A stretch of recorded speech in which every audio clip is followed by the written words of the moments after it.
Welcome to my channel earth affairs India. আজকে আমরা যে টপিকটা আলোচনা করব সেটাকে আমরা দুটো চ্যাপ্টারে ভাগ করেছি। Chapter 1, why West Bengal matters for BJP, অর্থাৎ বিজেপির কাছে ওয়েস্ট বেঙ্গল এত ম্যাটার কেন। আর চ্যাপ্টার 2, এবার আমরা ডিসকাস করব যে বিজেপি এবার এত কনফিডেন্ট কেন ওয়েস্ট বেঙ্গলে। তো চ্যাপ্টার 1 এবং চ্যাপ্টার 2 এই দুটি ভাগে আমরা আজকে টপিককে আমাদের আলোচনা করব। প্রথমে হচ্ছে chapter 1, why West Bengal matters for BJP. তো দেখো, এর কয়েকটা কারণ আছে। এবার আমরা এক এক করে প্রত্যেকটা কারণ সম্পর্কে ডিসকাশন করব। রিজন নাম্বার 1, দিল্লির মতো ওয়েস্ট বেঙ্গলেও তাদের কোনো সিএম পাওয়ারে আসেনি। 2014 আগে ওয়েস্ট বেঙ্গলে তাদের তেমন কোনো ডমিনেন্স বা প্রেজেন্স বা এক্সিস্টেন্স ছিল না বললেই চলে। 2014 পর থেকে বিজেপি এর প্রেজেন্স বাংলায় লক্ষণীয়। লাস্ট লোকসভা ইলেকশনে আমরা দেখেছি বিজেপি যথেষ্ট ভালো ফল করেছে। Reason number 2, east of India জয়, অর্থাৎ আসাম, বিহার, উড়িষ্যা, নর্থ ইস্ট স্টেটে ভালো ফল করেছে বিজেপি এবং বেশিরভাগ স্টেটেই তারা ক্ষমতায় আছে। তাই পূর্ব ভারতের সবথেকে গুরুত্বপূর্ণ রাজ্য ওয়েস্ট বেঙ্গলকে জেতার জন্য বিজেপি উঠে পড়ে লেগেছে। রিজন নাম্বার 3, মমতা এর মতো শক্তিশালী লিডারকে হারানো। আমরা যতই টিএমসি বা মমতা ব্যানার্জিকে ক্রিটিসাইজ করি না কেন, আমরা কিন্তু জানি মমতা ব্যানার্জি ওয়েস্ট বেঙ্গলের সবথেকে শক্তিশালী এবং জনপ্রিয় একজন পলিটিক্যাল ফিগার। তাই শক্তিশালী লিডারকে হারাতে পারলে শুধু ওয়েস্ট বেঙ্গল নয়, সমগ্র ভারতে তা হবে বিজেপি এর জন্য একটি ইম্পর্টেন্ট মুভ, যা তাদের অল ইন্ডিয়া ডমিনেন্সকে আরও স্ট্রং করবে। Reason number 4, homeland of Shyama Prasad Mukherjee.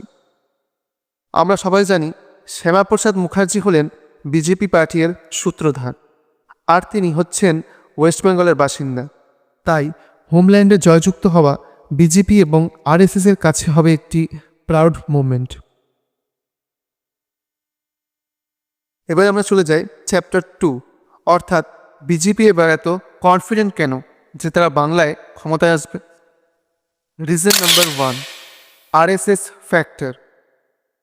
এর আগের অনেক ইলেকশনে পরাজয়ের ফলে বিজেপি একটা জিনিস বুঝতে পেরেছে যে গ্রাউন্ড লেভেলে নেমে তাদের কাজ করতে হবে।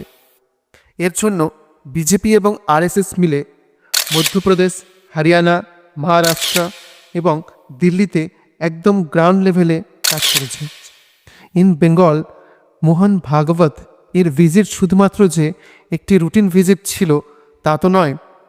আরএসএসকে সুনির্দিষ্টভাবে ইনস্ট্রাকশন দেওয়া আছে যে দিল্লি এর পরে এবার বেঙ্গল চলো, অর্থাৎ বিজেপি এর হয়ে আরএসএস বাংলায় প্রচার করবে এবং ওয়েস্ট বেঙ্গলে তাদের প্রেজেন্স সুনিশ্চিত করবে। Reason number 2, illegal immigrant issue. আমরা সবাই জানি যে ওয়েস্ট বেঙ্গলে ইলিগেল ইমিগ্রেন্টস, অর্থাৎ বাংলাদেশ থেকে এবং মায়ানমার থেকে অনেক ইলিগেল ইমিগ্রেন্টসের প্রবেশ ঘটছে। ওয়েস্ট বেঙ্গলের বিশেষ কিছু জেলা যেমন মালদা, মুর্শিদাবাদ, দিনাজপুর, এইসব জায়গাতে এই ইলিগেল ইমিগ্রেন্টদের ইস্যু কিন্তু খুব বড় আকার ধারণ করেছে এবং এটা কিন্তু আমাদের ওয়েস্ট বেঙ্গল তথা ভারতের সিকিউরিটির জন্য খুবই একটা গুরুত্বপূর্ণ ব্যাপার। এই ঘটনাটি ধীরে ধীরে ওয়েস্ট বেঙ্গলের মানুষের মধ্যে সচেতনতা সৃষ্টি করছে, অর্থাৎ এই ইলিগেল ইমিগ্রেন্ট ইস্যুকে কেন্দ্র করে বাংলায় বিজেপি তাদের ঘাঁটি মজবুত করতে চায়। রিজন নাম্বার 3, 15 ইয়ার্স অফ ইনকনভেন্সি, অর্থাৎ টিএমসি লাস্ট 15 বছর থেকে বাংলায় ক্ষমতায় আছে। আমরা যদি নিউট্রাল হয়ে ভেবে দেখি তাহলে আমরা বুঝতে পারবো এই 15 বছর ওয়েস্ট বেঙ্গলের industrial development, health care development, educational development এ তেমন কোনো ইমপ্রুভমেন্টই আসেনি। তাই মানুষের যে নেগেটিভ মনোভাব সেটা অবশ্যই বিজেপিকে পাওয়ারে আসতে হেল্প করবে। এবং আমরা পাশাপাশি দেখছি হেলথ কেয়ার সিস্টেমে, জব ক্রিয়েশনে এবং স্কুল শিক্ষক নিয়োগের ক্ষেত্রে প্রায় সমস্ত ক্ষেত্রেই কিন্তু টিএমসি গভর্নমেন্ট ফেল করেছে।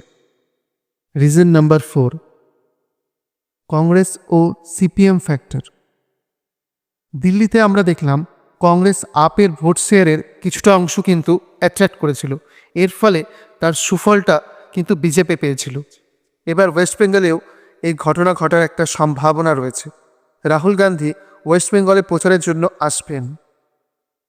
রিজন নাম্বার 5, ওয়েস্ট বেঙ্গলের প্রতিবেশী রাজ্যে বিজেপি এর উপস্থিতি।